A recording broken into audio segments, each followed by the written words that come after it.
Mark Zuckerberg sued over Cambridge Analytica data breach. The District of Columbia in the United States is suing Facebook creator Mark Zuckerberg, alleging that he is directly accountable for the Cambridge Analytica data breach that exposed the personal information of 87 million individuals.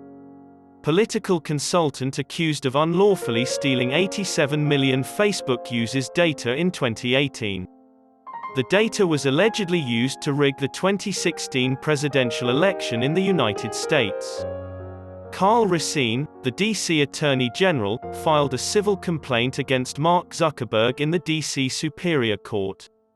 He is suing Mr. Zuckerberg for damages and penalties.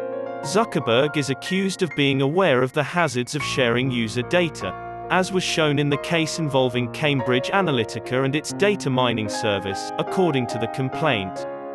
More than 50% of voting shares are held by Mr. Zuckerberg, who co-founded Facebook and has been its board chairman since 2012, who is also Facebook's CEO and maintains an extraordinary amount of control over the company's operations, according to the complaint.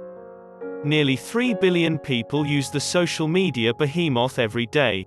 Over $500 billion, £397 billion, is Meta, Facebook's parent company that also controls Instagram and WhatsApp, Meta's market capitalization.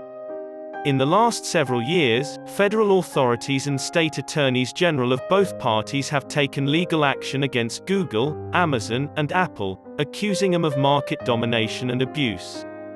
Nonetheless, this case is the first to target a big tech CEO explicitly. As part of his continuing lawsuit against Facebook over Cambridge Analytica, Mr. Racine attempted to include Mr. Zuckerberg as a defendant last year. Racine's effort to include him was rebuffed by a D.C. Superior Court judge in March, who said the city had waited too long. What is the point of naming him? The district's customers may no longer take a breather, at the time, Judge Morris Ross said. As a result, Mr. Racine has filed a lawsuit against Facebook CEO Mark Zuckerberg, claiming that papers he has acquired access to prove that Zuckerberg was personally involved in decision-making about Cambridge Analytica. A year ago, Mr. Racine filed a lawsuit against Amazon, claiming that the online retailer engaged in anti-competitive tactics in its treatment of suppliers on its platform. Consumers are paying more for online shopping because of the tactics, according to him.